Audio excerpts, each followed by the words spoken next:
இயேசுவில் பிரியமான சகோதர சகோதரிகளை, இன்றைய முதல் வாசகத்தினுடைய முதல் வரிகள் எஸ்ரா நூலிலிருந்து எடுக்கப்பட்டிருக்கின்ற இந்த வாசகத்தினுடைய முதல் வரிகள் நாம் ஒவ்வொருவருக்கும் வெளிப்படுத்துகின்ற உண்மை என்னவென்றால், கடவுள் தான் கொடுத்த வாக்குறுதியை எப்போதும் நிறைவேற்றுபவர். கடவுள் எப்பொழுதும் தான் கொடுத்த வாக்குறுதிக்கு உண்மையுள்ளவராக இருந்து அதை நமது வாழ்விலை செய்து முடிப்பவர் என்பதை எடுத்து காட்டுகின்றது.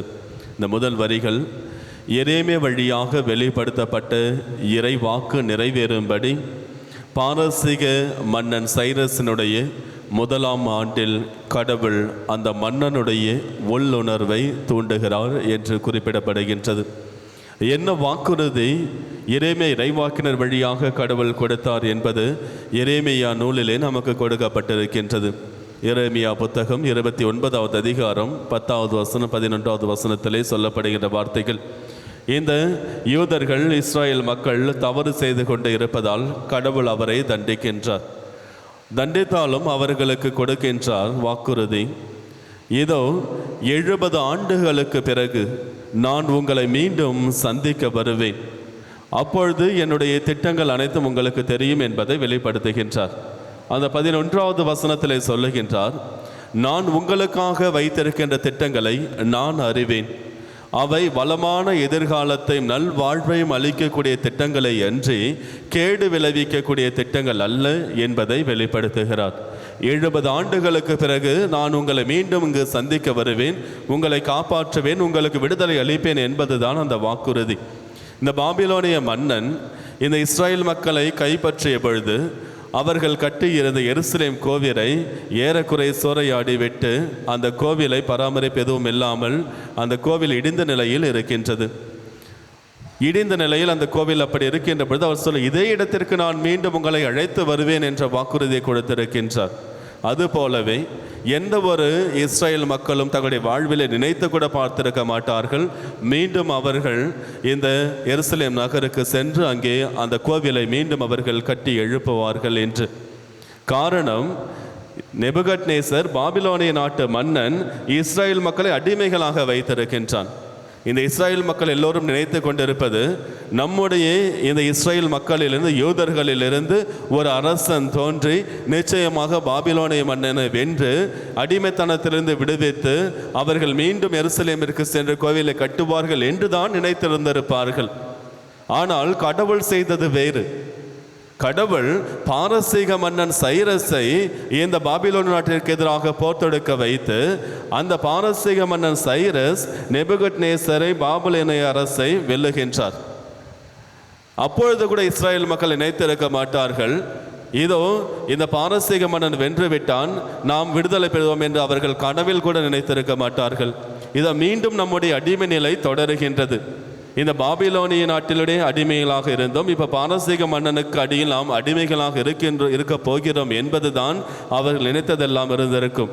ஆனால் பாரசீக மன்னன் வெற்றி பெற்றதும் இந்த இஸ்ராயேல் மக்களுக்கு விடுதலை கொடுக்கிறான். விடுதலை கொடுத்தது மட்டுமல்லாமல், நீங்கள் எருசலேமுக்கு திரும்பி செல்லலாம், திரும்பி சென்று அங்கே இருக்கின்ற உங்களுடைய எருசலேம் கோவிலை நீங்கள் கட்டி எழுப்பலாம், ஏனெனில் அங்குதான் உண்மையான கடவுள் இருக்கின்றார் என்பதை அவன் வெளிப்படுத்துகிறான்.